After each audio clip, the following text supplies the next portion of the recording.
Here I am sitting next to the incomparably beautiful Veronica Carlson. And I just first of all want to say thank you so much for allowing us a little bit of your precious time here at Monster Bash 2011.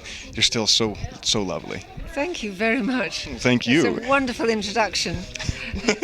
Wow. You did a little modeling for a time, and you did a pin-up shot where you were in a bathing suit, and Jimmy Carreras of Hammer saw this. You were on the cover of, I believe it was the Daily Mirror. It was a Sunday edition of a Daily Mirror. Yes, it was a Sunday edition, but that happened before Dracula's Risen, because that's when he said, I want this girl in my next Hammer movie. Mm-hmm. And that's how I took that step into Hammer films.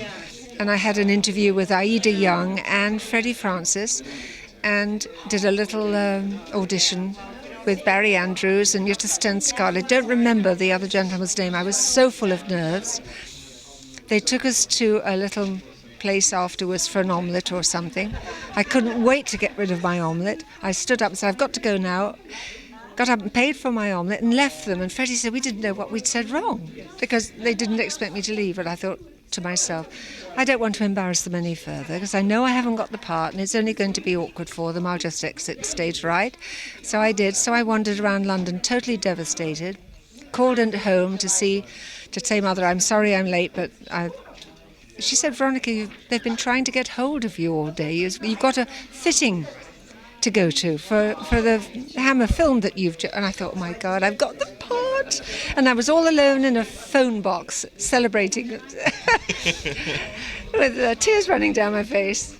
And that's what happened. How could they not cast you?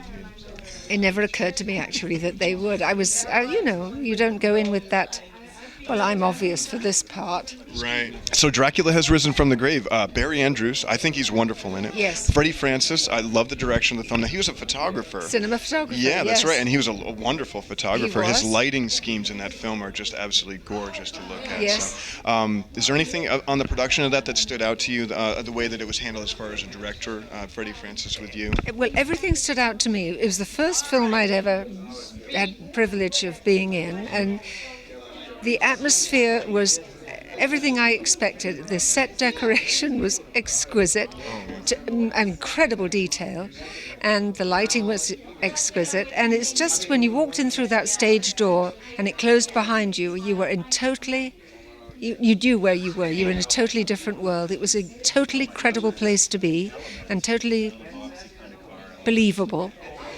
And I remember watching a movie long afterwards, not so long ago, Clara's Heart. And I only watched it because I broke into the film. So beautifully photographed, and I kept watching it because of this reason. And the credits at the end, cinema photographer, Freddie Francis. And I told him about it when I met him at a later convention. And I complimented him. He was wonderful. Remarkable talent. After Hammer as well, his career really did. He did amazing things. Well, Martin Scorsese was calling him all the time. He was sitting at the table signing with me. So it was lovely. Yeah. From there, you did Frankenstein Must Be Destroyed, Yes. which Bernard Robinson, the sets are amazing in that film. Amazing. Yes. Arthur Grant, the photography, the lighting, Yes. and then director Terry Fisher Yes. on that film. And of course, the inclusion of you. It makes it one of Hammer's most sumptuous films, Yes. especially in that era. And it's my personal favorite Frankenstein film. I think it's a wonderful film. Peter Cushing in the film is extraordinary. Gives a very bitter and yet dignified performance. What was it like for you as a young actress working with Peter Cushing the Great, who you'd obviously seen? I'd obviously seen and obviously admired and been in great respect of and awe of, as with Christopher, because I was an avid Hammer horror fan. And it was lovely. He was very gentle. He, when the rape scene was discussed, we were almost through filming. And it came in later. We almost finished everything we'd done, and I thought, it's totally out of character. Peter remonstrated. Jimmy Carreras came on the set in a flustered hurry one day and said, there's not enough sex in this movie. And he gave thrust Terry Fisher this scene, the rape. Terry was furious. Terry walked off after he'd read it, and walked off the set, disappeared for a while. Peter put his head in his hands and sat on the bed. Roger heard how upset I was. Roger Moore heard how upset I was, came over to comfort me. Everything was in a mess suddenly. So we did the rape scene, Peter took me to dinner and he said, "Darling, we've got to talk about this, and I don't know how to approach this." It was a very sensitive subject for him. He said, "I don't want to do this at all." He said, "And I know you don't. We've got to do it in the best way possible, make the most of what... Do it." Well, we discussed it and we worked out a way of how to do it. But as soon as it had finished, he hugged me tight and he said, "I'm so glad that's over, darling. I didn't hurt you, did I?" And he was very upset. In the film, it's a little out of context. Totally out of context. Yeah, and it's very difficult to watch. I suppose the way it's filmed is it's filmed in such a way as an audience member, it becomes very difficult to watch Frankenstein do that. And for your character, it's really difficult. Well, he said, "This is not the man. This man has no sexual desires at all. He's totally asexual. Does not look at women and see them as women. He just sees them as, flesh and bone and bits and pieces, hands. And he doesn't see them, but no one would listen.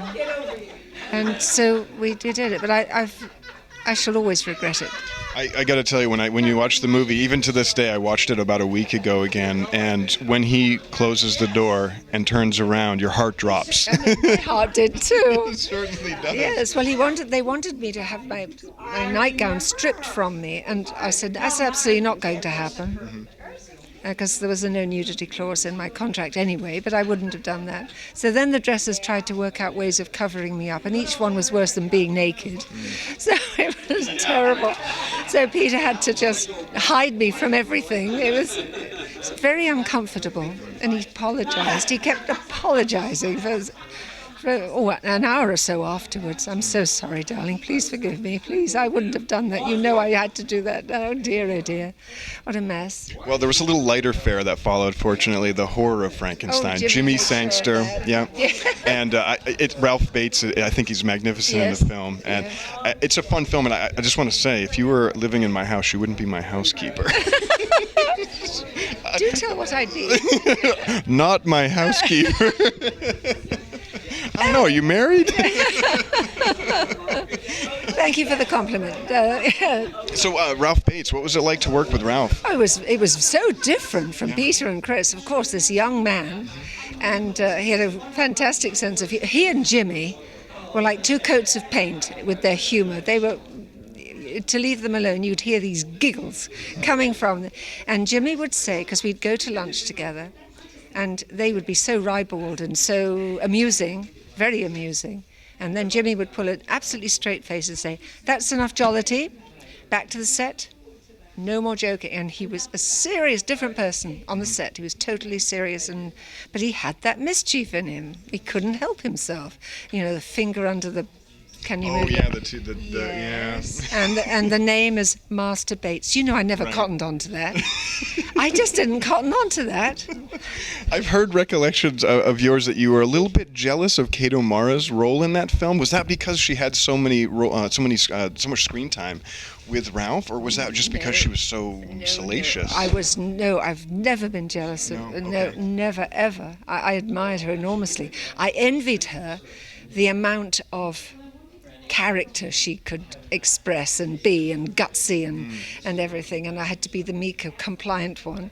And I thought, I'd love to do something like that and be a bit different, but no, I never was jealous of her. I admired her. Kate had very expressive eyes. Oh, she had gorgeous eyes. She was a mischief person as You well. could tell that. I know. It came through the camera for sure. She's a wonderful actress, so she was well cast. She really was. I agree. The casting was right. And from there we have The Ghoul. It's known in the States sometimes as Night of the Ghoul. And it's Peter Cushing and yourself. Yes. And some other people as well. Yes. Ian McCulloch as Jeffrey, yes. as your beau in the film. Yes. And John Hurt, of course, yes. who plays Tom. I It's a know. wonderful, wonderful cast for a film. I know. And I love you in the film as Daphne. Yeah. You're kind of a self-assured flapper kind of Yeah, I character, know. driving way too fast. I'm much too fast. Yeah. Yeah. I think it's wonderful. I think it's a fun film. But I've heard that there was a little bit of sadness on set with Peter at that time, that he was having a difficult time, especially with the scenes where he had to talk about his wife. Not a little bit of sadness. There was monumental sadness. For some reason, Freddie insisted on doing a certain scene many times. It's uncharacteristic of Freddie, this is, because with Hammer it was one shot, great, two shots, be careful, three shots, this isn't really where we should be now, that sort of thing. And I think he asked him to do this particular shot about half a dozen times, maybe 7. And even the crew started to fidget around. I could feel their restlessness.